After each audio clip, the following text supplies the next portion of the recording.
మనం ఇప్పుడు చూస్తున్నది 1932 నాటి ఆర్టీసీ బస్సు.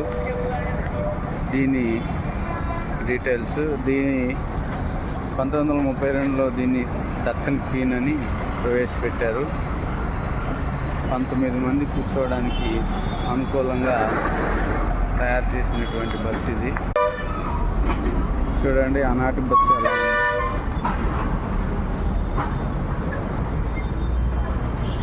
ఇప్పుడు ఇది ప్రజల సందర్శనార్థం విజయవాడ బస్ స్టాండ్లో ఉంది. దీనిని స్కాట్లాండ్లో తయారు చేశారు. 15 జూన్ 1932లో ఇది రోడ్డు మీదకి వచ్చింది.